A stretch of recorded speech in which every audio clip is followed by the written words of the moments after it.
फिर हमने कहाँ तक किया था?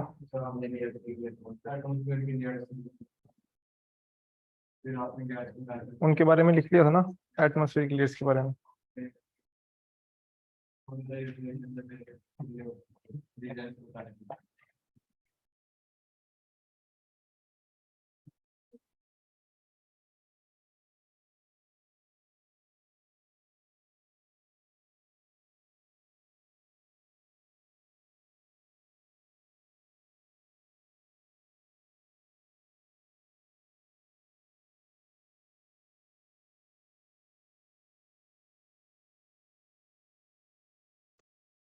Arun, am I Audible?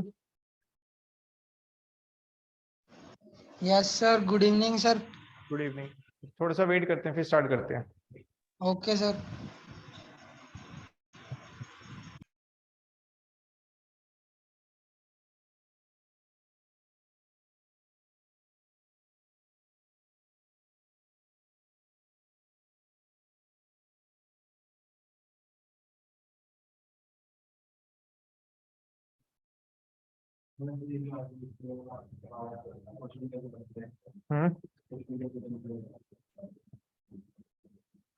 Layers पूछ लेंगे।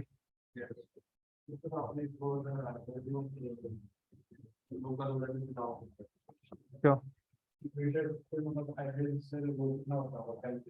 क्या?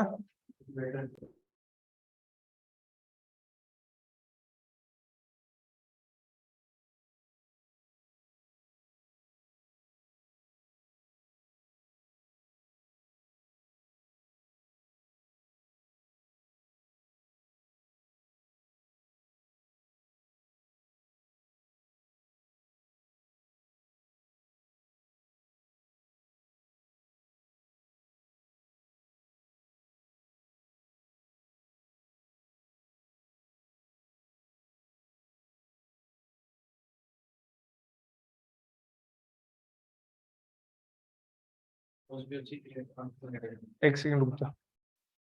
ट्रोपोपॉज कोई ऐसी एक लाइन नहीं है कि इस लाइन को पार करती स्ट्रेटोस्फेयर आ जाएगी।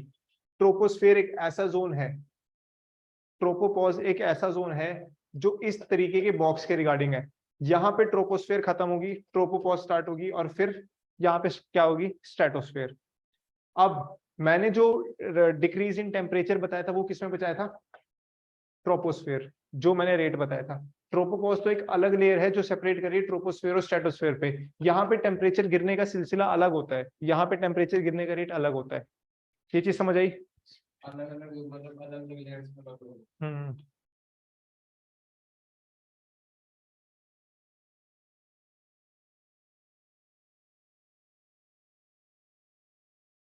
ये लास्ट हमने कल क्या लिखा था? Solar radiation. इसके बाद लिखो टेरेस्ट्रियल रेडिएशन। इसके बाद लिखो terrestrial radiation, TERRES, terrestrial, TERRESTRIAL, terrestrial radiation.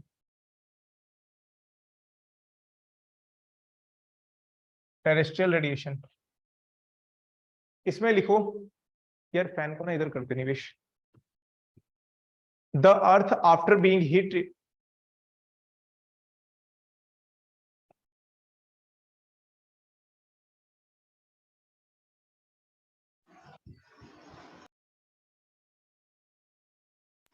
Sir हाँ आवाज कट रही है सर आपकी।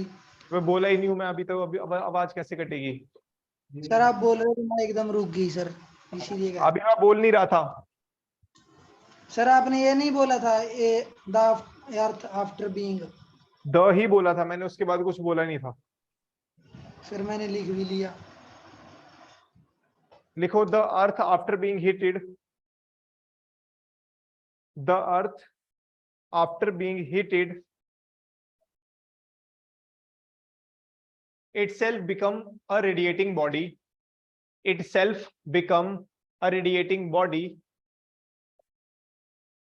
and it radiates energy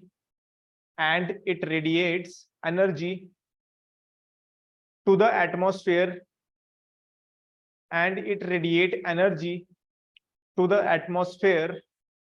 in long wavelength form.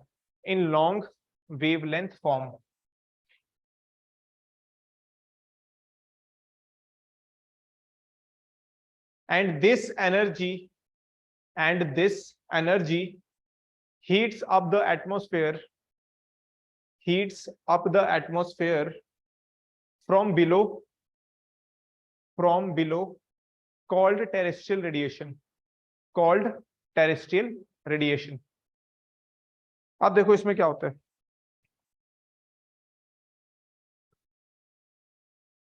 मैंने बताया था कि जब अर्थ में क्या होती है, इंसोलेशन आती है, अर्थ के सरफेस पे टकराती है।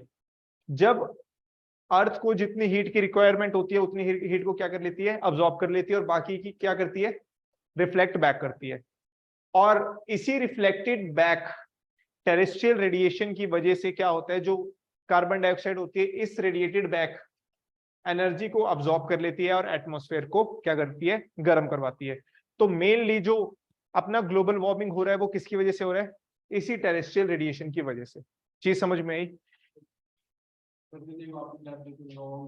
हाँ, लॉन्ग वेवलेंथ की फॉर्म, शॉर्ट वेवलेंथ की form.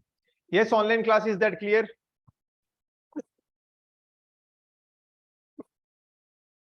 Yes, sir. Okay.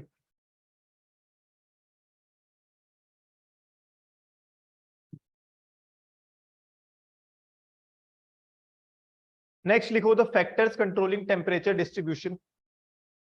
Factors controlling,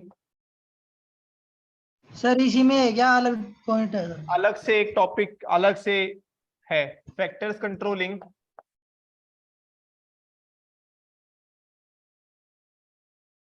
distribution of temperature.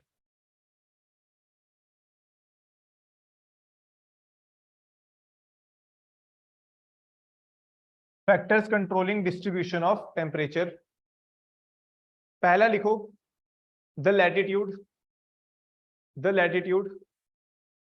Latitude जितना क्या होगा ऊपर होगा टेम्परेचर उतना क्या होगा, कम।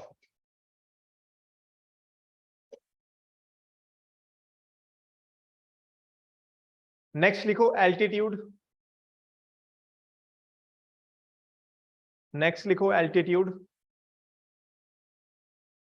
एल्टीट्यूड में क्या होता है, जैसे जैसे हम ऊपर जाते हैं ट्रोपोस्फेयर में टेम्परेचर क्या करते हैं, कम होता जाता है। Higher the altitude lower the temperature.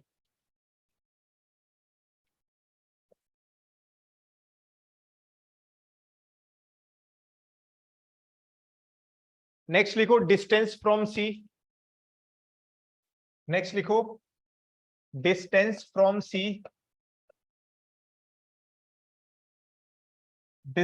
From sea. अब इसमें क्या होता है उसे समझना। डिस्टेंस फ्रॉम सी में एक जगह मान लेते हैं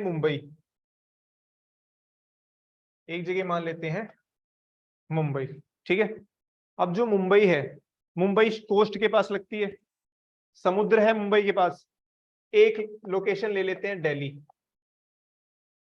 क्या दिल्ली में कोई समुद्र या कोई ओशन लगता है? नहीं लगता है। तो जो मुंबई का टेम्परेचर होगा वो क्या होगा, रिलेटिवली मॉडरेट होगा। क्या होगा, मॉडरेट होगा। अब मॉडरेट क्यों होगा ये समझना। एक चीज होती है लैंड एंड सी ब्रीज।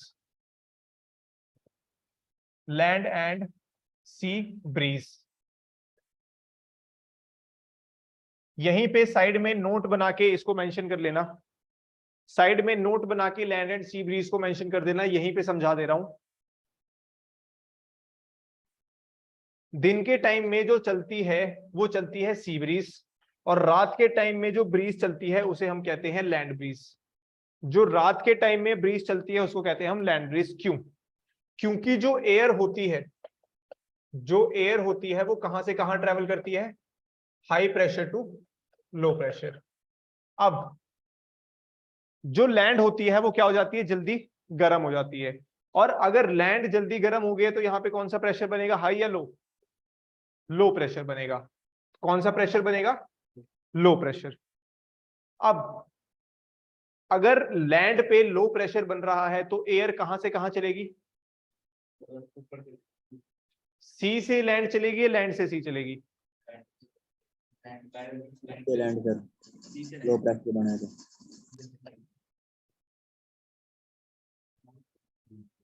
ये लैंड है, ये क्या है, सी। अब लैंड में क्या है, लो प्रेशर है, और सी में क्या है, हाई प्रेशर है। ठीक है, जो एयर है वो कहां से कहां चलती है, high pressure to low pressure. और ये कौन सा टाइम है, ये है डे टाइम, ये है डे टाइम। ठीक है, अब यहां पे लो प्रेशर क्यों है, क्योंकि यहां पे गर्मी पड़ रही है। गर्म ज्यादा कौन हो रहा है, लैंड, क्योंकि लैंड की जो स्पेसिफिक हीट कैपेसिटी होती है वो क्या होती है as compare to sea. Land को गर्म करने के लिए कम एनर्जी की रिक्वायरमेंट होती है, और सी को गर्म करने के लिए, पानी को गर्म करने के लिए एनर्जी की रिक्वायरमेंट जो होती है वो ज्यादा होती है। अब यहाँ पे लो प्रेशर बना है तो विंड की मूवमेंट यहां से यहां होगी या यहां से यहां होगी? हाँ निवेश, कहां से कहां होगी, सी टू लैंड। मूवमेंट कहां होगी डे टाइम में, सी टू लैंड। और जहां से हवा चलती है उस वाली जगह का नाम देते हैं, तो ये वाली कौन सी मूवमेंट होगी, कौन सी ब्रीज होगी, सी ब्रीज, सी ब्रीज। अब जो दूसरा केस आता है वो आता है नाइट टाइम का। दूसरा जो टाइम केस आता है वो आता है नाइट का।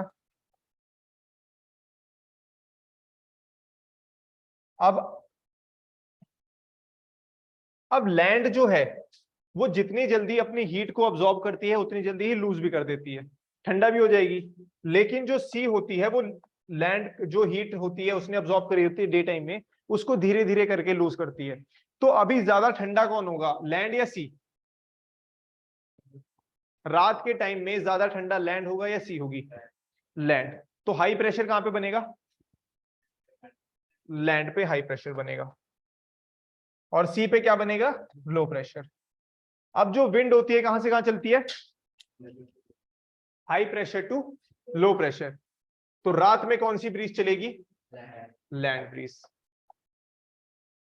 Yes online, is that clear? Yes sir. समझ आया? अब इसी की वजह से क्या होता है, जो लोकेशन क्लोज होती है किसके, क्लोज टू सी, वहां पे लैंड और सी ब्रीज चलती रहती है, जिसकी वजह से ना तो वहां का टेम्परेचर ज्यादा हाई होता है ना तो वहां का टेम्परेचर ज्यादा कम होता है। दिल्ली में देखते हैं, दिल्ली में गर्मियों में टेम्परेचर 45 डिग्री भी पहुंच जाता है, और सर्दियों में टेम्परेचर 2 डिग्री 3 डिग्री भी पहुंच जाता है। सीधा सीधा वेरिएशन आ रही है 42 से 43 डिग्री की, राइट।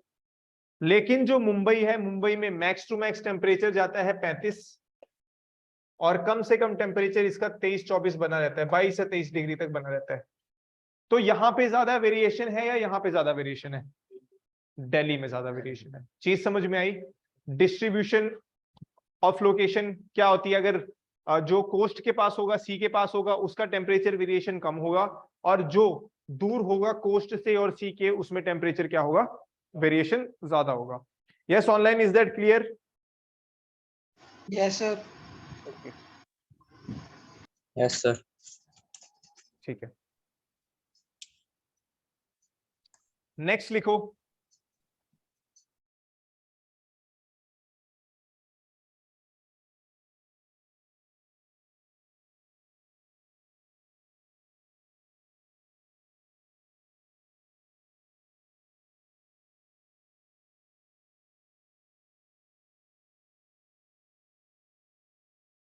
नेक्स्ट लिखो टेम्परेचर इन्वर्जन। नेक्स्ट लिखो टेम्परेचर इन्वर्जन।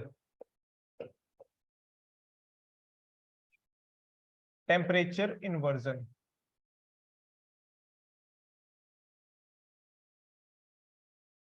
टेम्परेचर क्या, इन्वर्जन। अब ये टेम्परेचर इन्वर्जन क्या होता है समझो।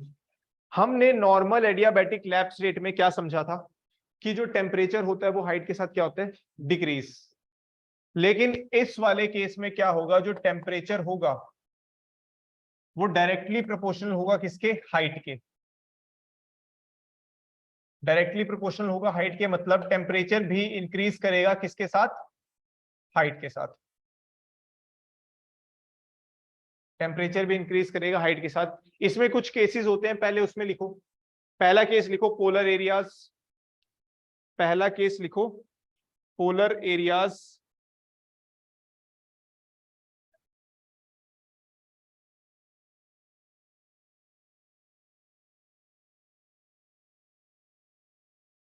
सबसे पहले लिखो पोलर एरियाज। अब पोलर एरियाज में क्या होता है वो समझो।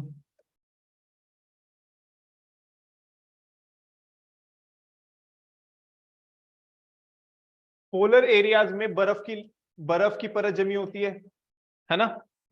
अब ये यहां पे बर्फ है, ये मान लेते हैं ये एक एयर है इस बर्फ की किसके साथ, बर्फ के ऊपर, ठीक है। ये एक रेड वाली लेयर है जो बिल्कुल ही टच है किसके साथ, इस स्नो की लेयर के साथ। इसके ऊपर एक और लेयर है,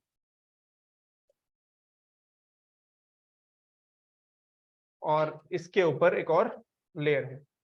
तो अब क्या होगा, जो ये रेड वाली लेयर है, जो एयर की लेयर बिल्कुल स्नो के साथ अटैच्ड है, उसका टेम्परेचर मान लेते हैं कितना है, 30 डिग्री सेल्सियस।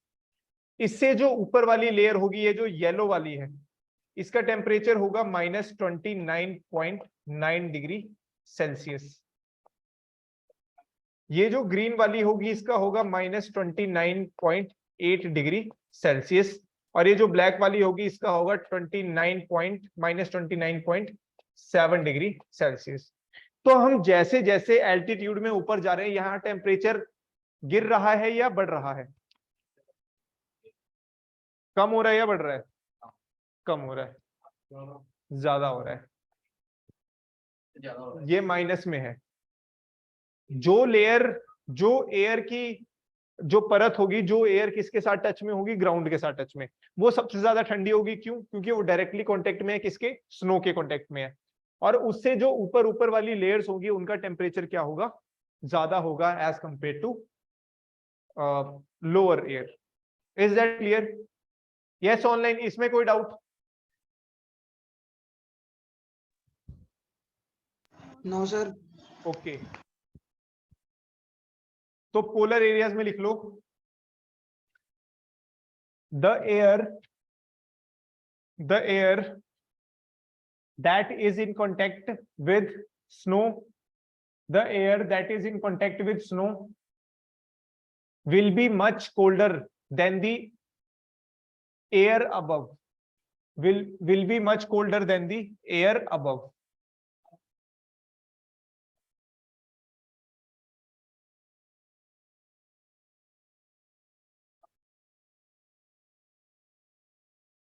नेक्स्ट केस लिखो, लॉन्ग काम विंटर नाइट्स। नेक्स्ट केस लिखो, लॉन्ग काम विंटर नाइट्स।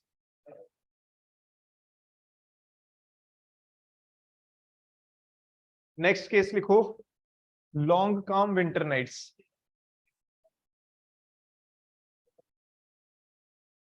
अब इसमें समझना क्या होता है इस केस में।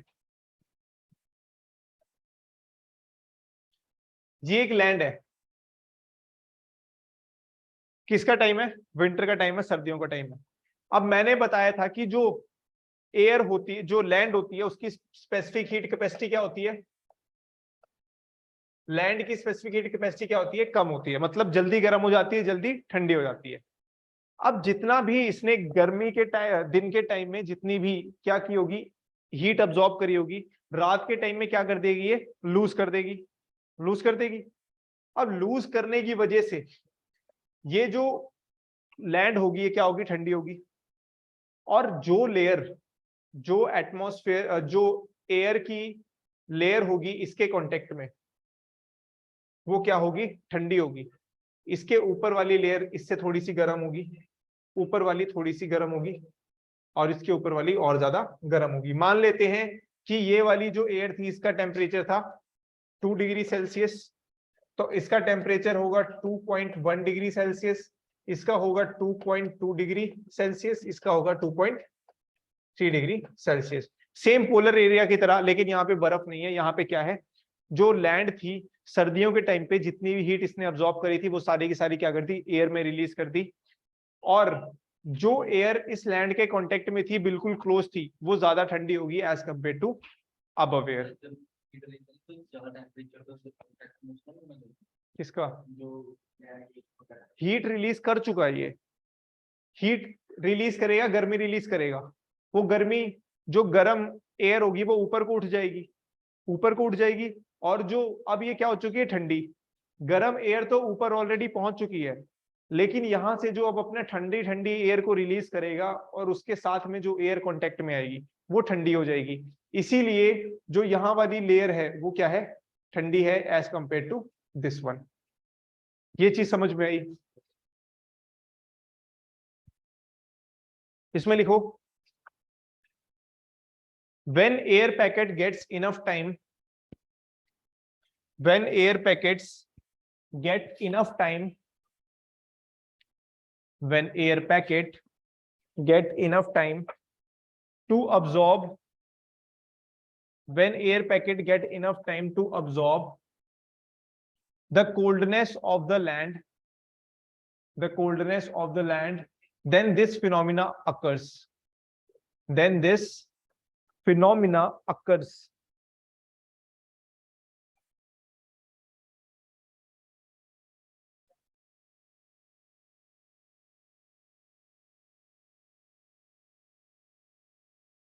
थर्ड लिखो वैली एरियाज, थर्ड लिखो वैली एरियाज।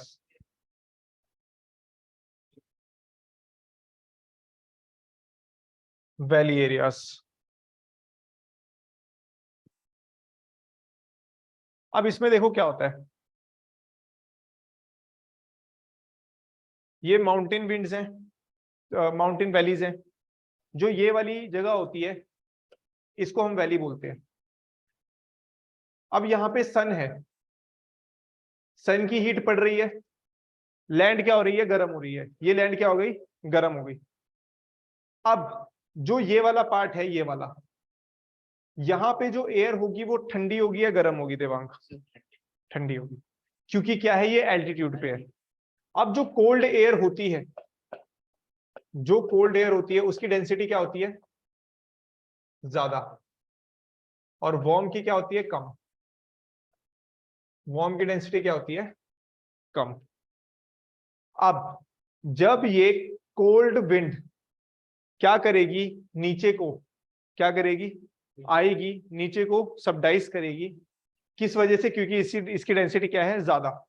तो ये नीचे पड़ी हुई वार्म एयर को क्या करवाने लगेगी, अपलिफ्ट करवाने लगेगी, ऊपर को अपलिफ्ट करवाएगी। ऊपर को क्या करवाएगी, अपलिफ्ट, क्योंकि डेंसिटी किसकी ज्यादा है, भारी कौन है, कोल्डर।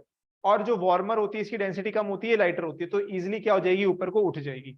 अब जब कोल्ड एयर नीचे पहुंच चुकी है तो नीचे का टेम्परेचर क्या हो जाएगा, ज्यादा, और जो वार्म एयर ऊपर को अपलिफ्ट हो चुकी है, ऊपर का टेम्परेचर क्या हो जाएगा, बढ़ जाएगा। और सॉरी, नीचे का टेम्परेचर क्या हो जाएगा, कम, और ऊपर का टेम्परेचर क्या हो जाएगा, ज्यादा।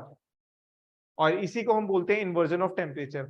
और जो ये कोल्ड एयर सिंक कर रही होती है इसको हम बोलते हैं कैटाबैटिक विंड्स, इसको हम बोलते हैं कैटाबैटिक। हाँ, जो नीचे को ये कोल्ड एयर क्या कर रही है, सिंक कर रही है, उसको हम बोलते हैं कैटाबैटिक। और जो ये वार्म एयर ऊपर को अपराइज कर रही है उसको हम बोलते हैं एनाबैटिक, एनाबैटिक विंड्स। और ये कैटाबैटिक विंड्स, कैटाबैटिक एंड एनाबैटिक।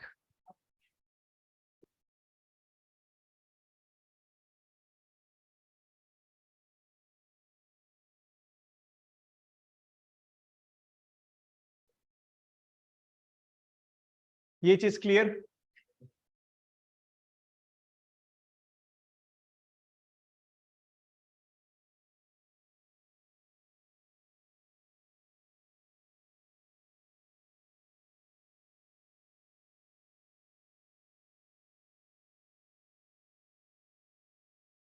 नेक्स्ट लिखो एयर मासेस। नेक्स्ट टॉपिक लिखो air masses.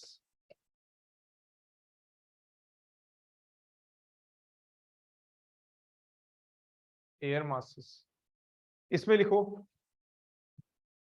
Air masses are basically, air masses are basically air packets, air masses are basically air packets that attains the attributes of land or surface, that attains the attributes of land or surface.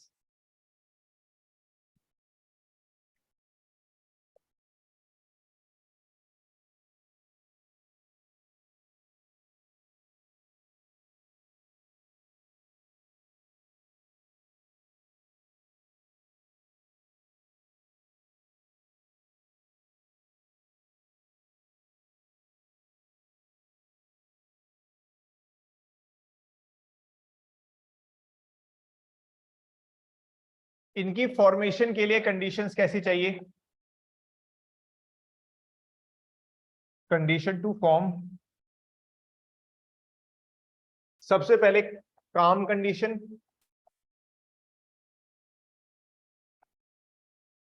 And homogeneous surface.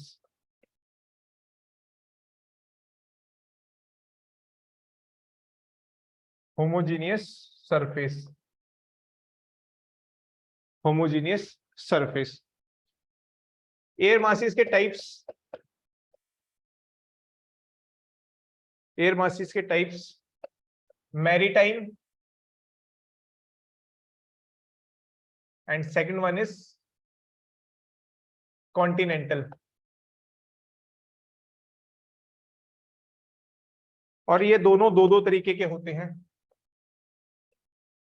Cold and warm, cold and warm.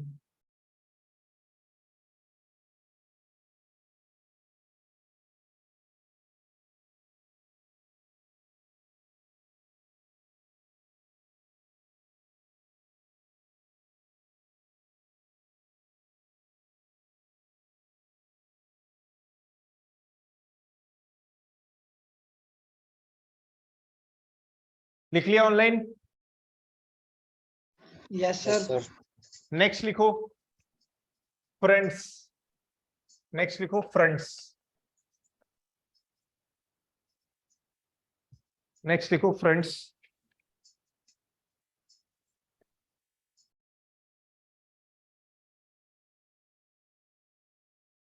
The front portion of,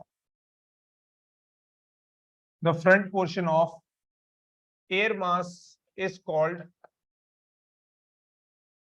front, is called front. The front portion of air mass is called front.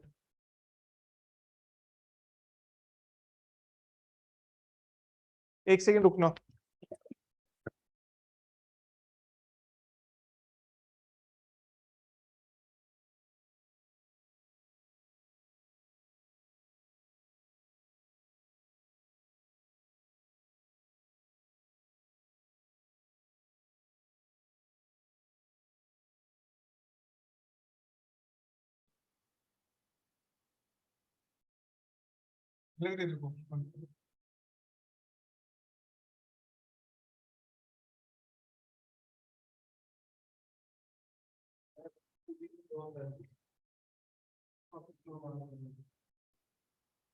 अरे on है वो, on है वो, ठीक है। अब इसमें देखो दो टाइप के फ्रंट होते हैं, दो टाइप के फ्रंट होते हैं, cold front end warm front. Cold front end warm front. जो वार्म फ्रंट होते हैं वो कैसे होते हैं? जेंटल। और जो कोल्ड फ्रंट होते हैं वो कैसे होते हैं? स्टीप। वो कैसे होते हैं?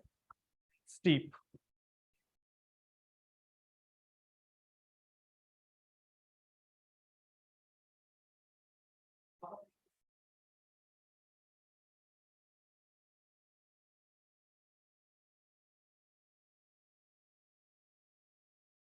अब देखो,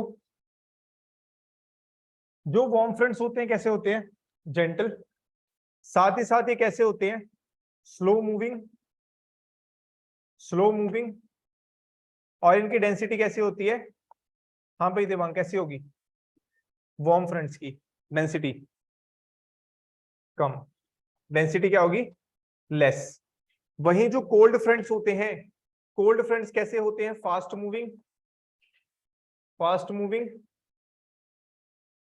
और इनकी डेंसिटी भी क्या होती है? ज्यादा, मोर डेंस, मोर डेंस। लिख लो।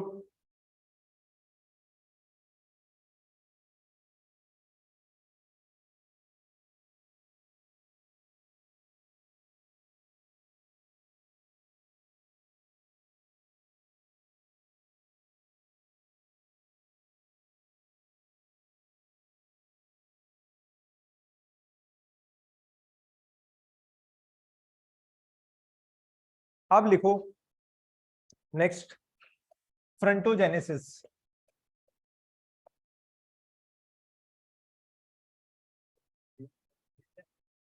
क्या हो गया?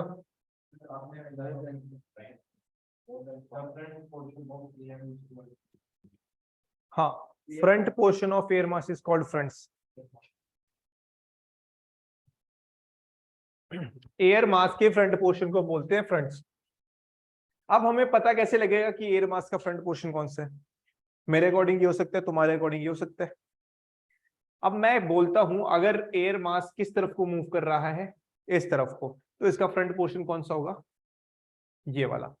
और अगर तो एयर मास इस तरफ को मूव कर रहा है तो इसका फ्रंट पोर्शन कौन सा होगा? ये वाला। ये चीज समझ में आई? फ्रंट पोर्शन हम कैसे बोलते हैं। अब फ्रंटोजेनेसिस में लिखो stationary front, stationary front, cold front, cold front, warm front,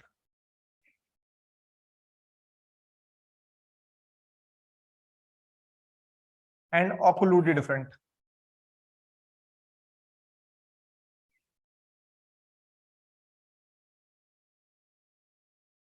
and occluded front.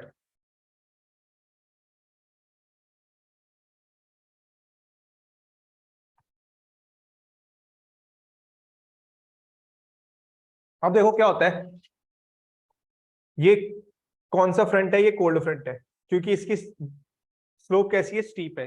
किस तरीके से स्टीप? वाइल जो ये वाला है, ये कैसा है? जेंटल है। तो ये कौन सा है? Warm front. अभी ये दोनों अपने अपनी टेरिटरी में है, इन दोनों ने एक दूसरे को टच नहीं किया है। जब तक ये दोनों फ्रंट्स अपनी अपनी टेरिटरी में होंगे तब तक ये कौन सी फ्रंट्स की कैटेगरी में आएंगे? Stationary front. लिख लो इसमें, before moving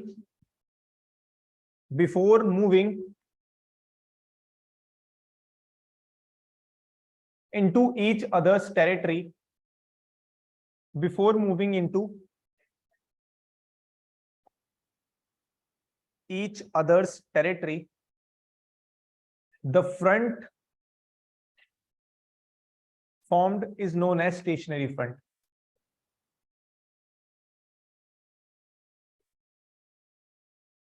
The front formed is known as stationary front.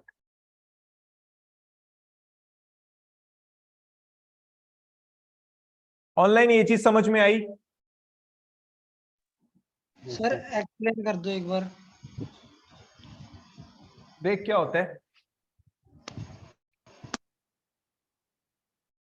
एक ये फ्रंट है, ये है कोल्ड फ्रंट, और ये है लोकेशन L1 पे। ये है दूसरा फ्रंट, ये क्या है? Warm front.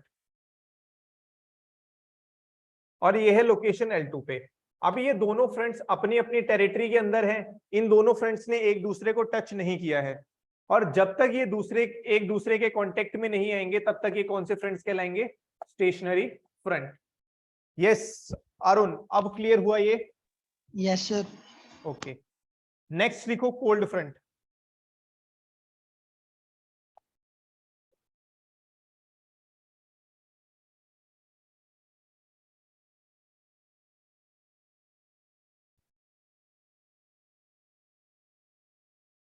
अब कोल्ड फ्रंट में समझो,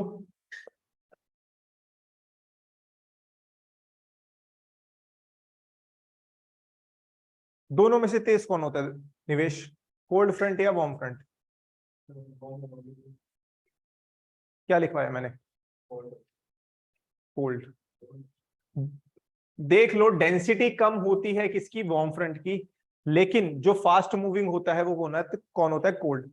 जस्ट बिकॉज जो अपने क्या कहते हैं वार्म फ्रंट होता है ना,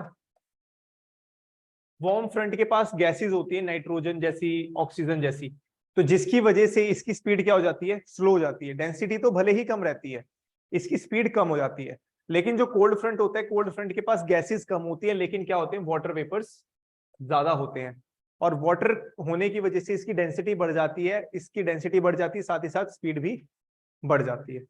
ये चीज समझ में आई? अब देखो क्या है,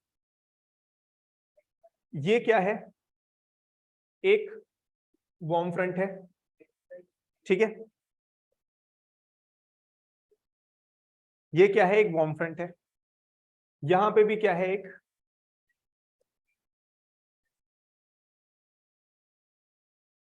यहां पे भी क्या है, एक वार्म फ्रंट है, ठीक है। अब हमारे पास आता है जो ये है, कोल्ड फ्रंट है,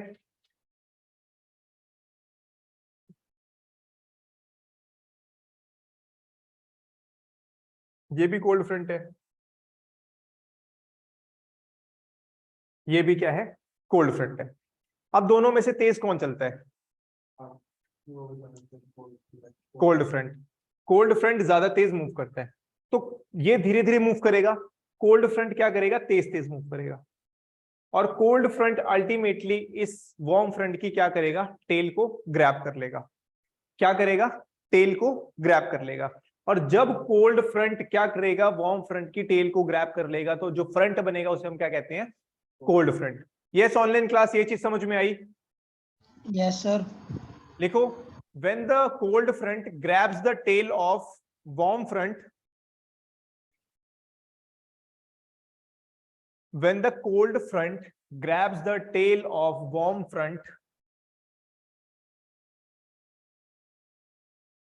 cold front grabs the tail of warm front, उसे हम क्या बोलते हैं, तब कौन सा, the cold front will be formed, the cold front will be formed।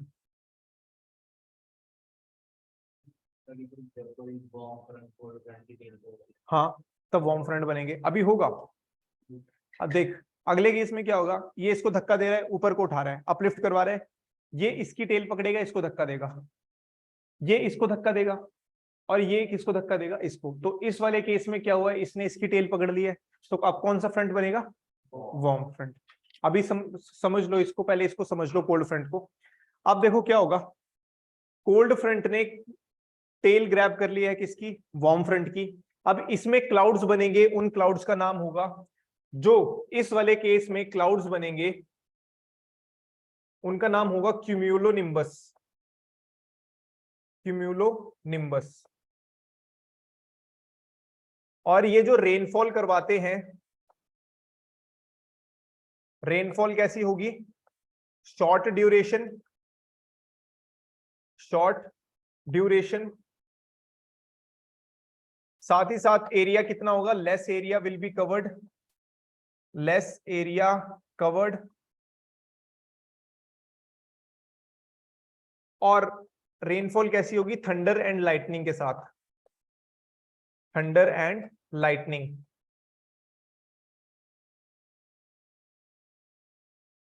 Thunder and lightning, लिख लो इस सबको। लेस एरिया कवर होगा, शॉर्ट ड्यूरेशन के लिए रेनफॉल होगी, साथ ही साथ थंडर और लाइटनिंग होगी, और जो रेनफॉल होगी वो कैसी होगी, बहुत ही ज्यादा हैवी होगी, हैवी रेनफॉल, हैवी रेनफॉल। देखा होगा एकदम से बादल आ जाते हैं, आधा घंटे के लिए बारिश करते हैं और बहुत ज्यादा बारिश होती है और वापस चले जाते हैं, तो वो कौन से क्लाउड्स होते हैं, क्यूमुलोनिम्बस क्लाउड्स।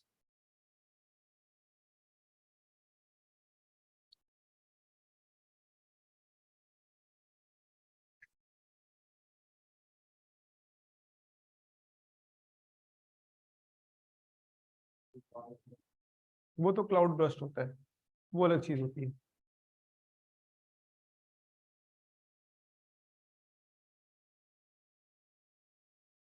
यस क्लास, इसे नोट डाउन कर लिया है। Yes sir.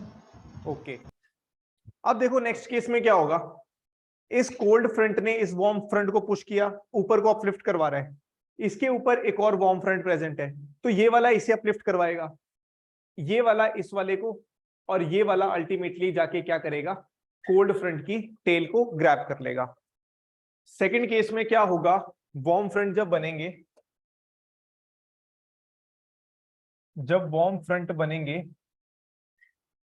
तो इसमें क्या होगा, जो ये वार्म फ्रंट होगा क्या करेगा, कोल्ड फ्रंट की टेल को ग्रैब कर लेगा। अब जो वार्म फ्रंट होता है ना, जो ये वार्म फ्रंट होता है, इसकी डेंसिटी होती है कम, और ये क्या होता है, लाइटर होता है, तो ये इसे तो अपलिफ्ट करवा नहीं पाएगा, लेकिन इसके वजह से क्या होने लगेगा, खुद अपलिफ्ट होने लगेगा, खुद ऊपर को उठने लगेगा, बिकॉज जो कोल्ड फ्रंट होता है ये भारी होता है, और वार्म फ्रंट इतना हल्का होता है कि इसको हिला नहीं सकता है। तो जो कोल्ड फ्रंट होगा एज अ बैरियर एक्ट करेगा किसके लिए, वार्म फ्रंट के लिए, और वार्म फ्रंट क्या होने लगेगा, ऊपर को अपलिफ्ट होने लगेगा। तो इसमें लिखो, वार्म फ्रंट में लिखो, when warm front grab the tail of cold front, when warm front grab the tail of cold front, then warm front formed.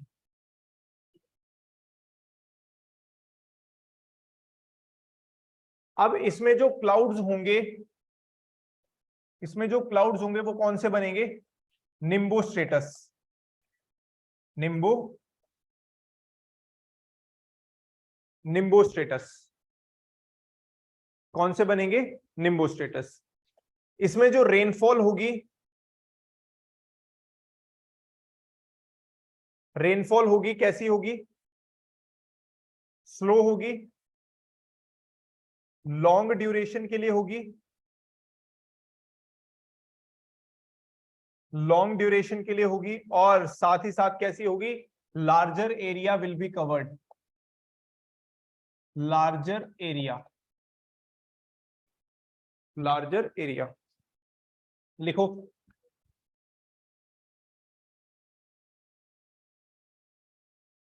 Sir lightning नहीं होगी इसमें। नहीं, लाइटनिंग नहीं होगी। Okay sir. हाँ, लॉन्ग ड्यूरेशन के लिए होगी और लार्जर एरिया कवर होगा।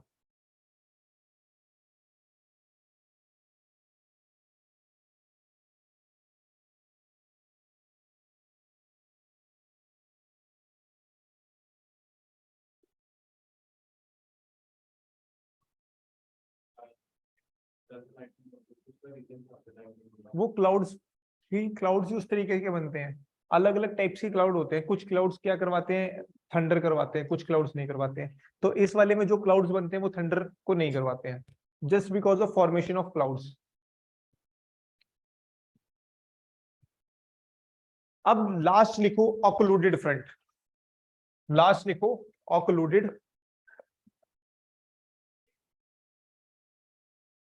लास्ट लिखो ऑक्लूडेड फ्रंट। इसमें क्या होता है, व्हेन द वार्म एयर या when the warm front got completely uplifted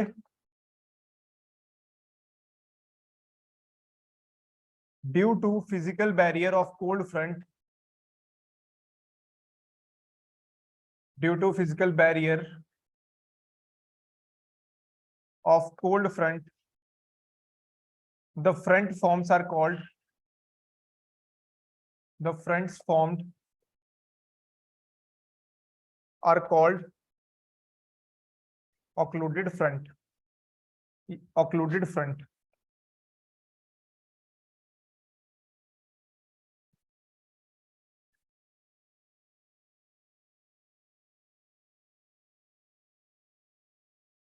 Is that clear online? Yes sir. इसमें हैवी रेनफॉल हो जाएगी, इसमें क्या है? क्या हैवी रेनफॉल हो जाएगी लॉन्ग टाइम के लिए। इसमें ज्यादा रेनफॉल नहीं होती है, इसमें पूरी तरीके से अपलिफ्ट हो जाते हैं।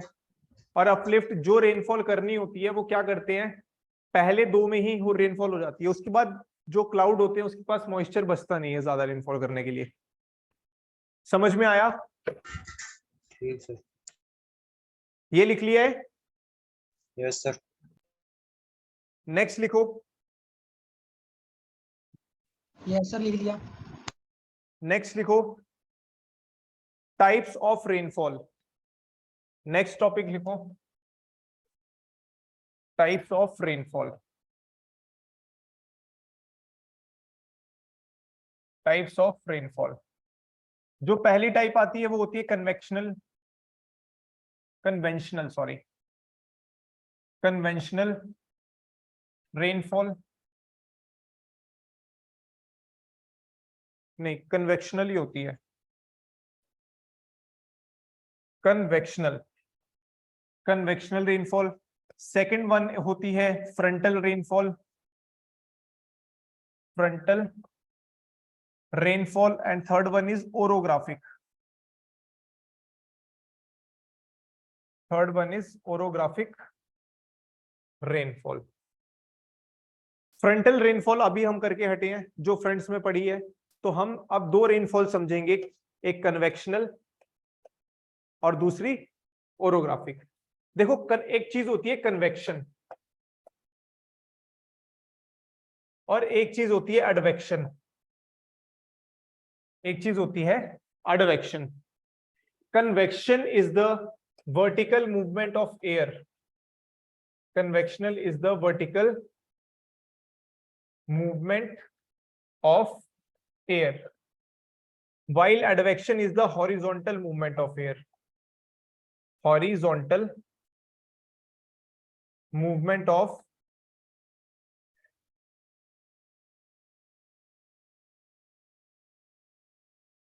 convection is the vertical movement of air, advection is the horizontal movement of air.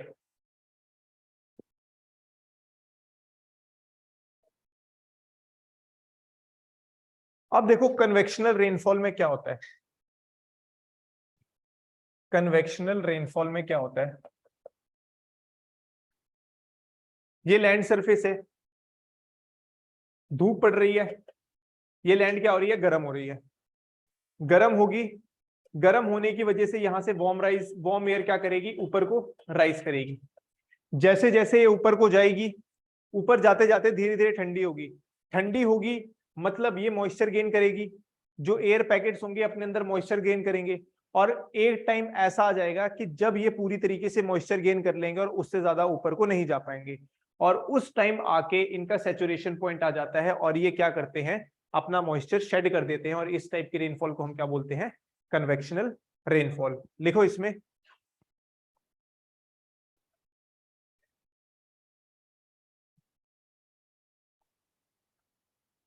Convectional rainfall के अंदर पहला पॉइंट लिखो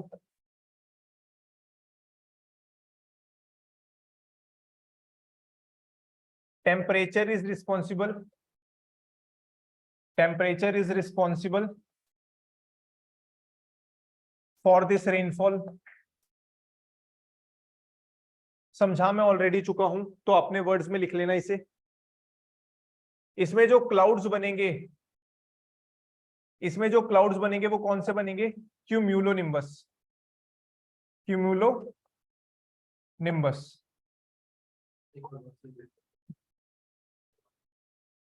हमने नॉर्मल केसेस में क्या पढ़ा था, जब गर्मी ज्यादा पड़ती है वार्म एयर पैकेट्स बनते हैं। अब वार्म एयर पैकेट जैसे जैसे ऊपर को राइज करेंगे तो हमने क्या पढ़ा था कि ऊपर को राइज करते करते टेम्परेचर क्या होता है, कम होता है। जब टेम्परेचर कम होगा तो कोल्डनेस होगी एटमॉस्फेयर में, कोल्डनेस होगी तो जो वार्म एयर पैकेट्स होंगे मॉइस्चर गेन करेंगे ठंडा होने के कारण। जब कोई चीज गर्म होती है और उसको हम ठंडा करते हैं उसके अंदर मॉइस्चर आ जाता है। सेम चीज किसके साथ होगी, एयर पैकेट्स के साथ। और जब वो एयर पैकेट्स पूरी तरीके से अपने अंदर मॉइस्चर ले लेंगे और उससे ज्यादा मॉइस्चर एक्वायर करने की कोशिश करेंगे तो वो सारा का सारा मॉइस्चर क्या हो जाएगा, नीचे गिर जाएगा। किसकी फॉर्म में, रेनफॉल की फॉर्म। अगर इसमें क्यूमुलोनिम्बस क्लाउड्स बन रहे हैं तो रेनफॉल कैसी होगी, short duration, shorter area will be covered, और थंडर एंड लाइटनिंग, ये ऑलरेडी करवा चुका हूं। Yes, online class, is that clear?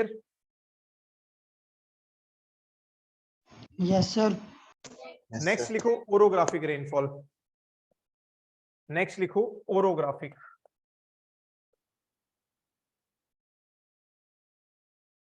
Orographic. Orographic में क्या होता है, ये एक माउंटेन है, ये क्या है, माउंटेन है, और यहां पे क्या आ रहा है, क्लाउड आ रहा है, ये क्लाउड आ रहा है। अब इस क्लाउड के पास पूरा मॉइस्चर आ चुका है, ये क्लाउड अपनी मॉइस्चर अटेनिंग कैपेसिटी को अचीव कर चुका है, ठीक है। अब ये क्लाउड क्या करेगा, इस माउंटेन की पीक में आके फंस जाएगा। अब पीक में फंसने की वजह से इसको तो दूसरी तरफ जाना था, लेकिन पीक में फंस गया, अब ये दूसरी तरफ नहीं जा सकता है, तो इसको अपना क्या करना पड़ेगा, जो मॉइस्चर होगा वो यहीं पे क्या करना पड़ेगा, शेड करना पड़ेगा। और इस टाइप के रेनफॉल को हम क्या बोलते हैं, ओरोग्राफिक रेनफॉल। जिस साइड ये क्लाउड अपना ज्यादा से ज्यादा मॉइस्चर को शेड करेगा उस वाली साइड को हम बोलते हैं विंडवर्ड साइड। उस वाली साइड को क्या बोलते हैं, विंडवर्ड साइड।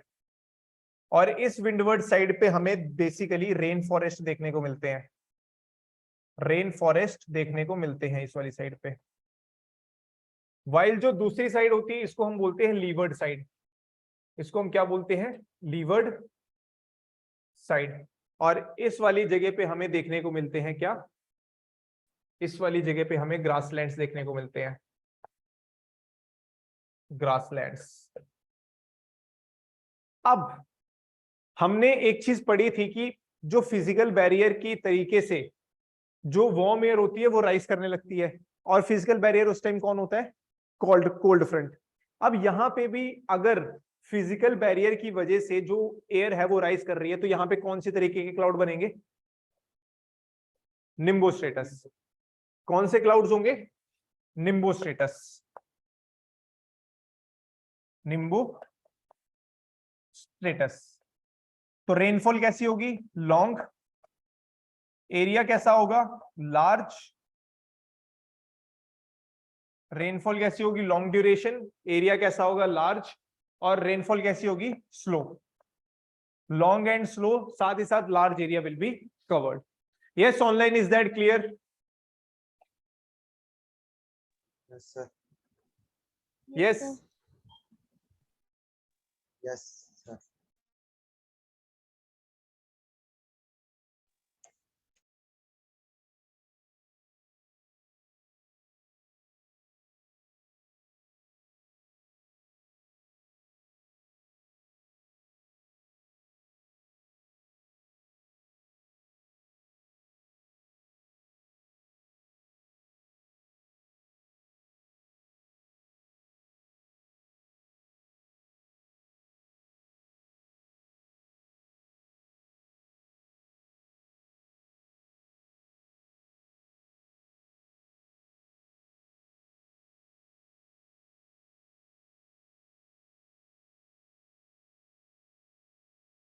ठीक है क्लास, आज यहीं तक करते हैं।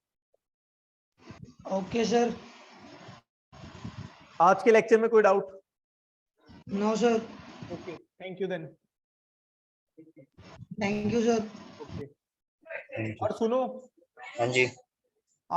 मैंने आज तक जितना भी टॉपिक करवा दिया है उसका इस वीक कभी भी टेस्ट हो सकता है, तो बी रेडी फॉर इट। इसी लेसन का लास्ट हमने कहां तक कर लिया था, अर्थ तक किया था। Yes, sir. आगे आपका जो थ्योरीज है, अर्थक्वेक और वॉल्केनो है, उसका टेस्ट और रॉक तक टेस्ट हो सकता है कभी भी। So be ready for it. Okay sir, okay. शुरू से नहीं, कॉन्टिनेंटल ड्रिफ्ट थ्योरी वगैरह से लेके रॉक्स तक। Okay, thank you.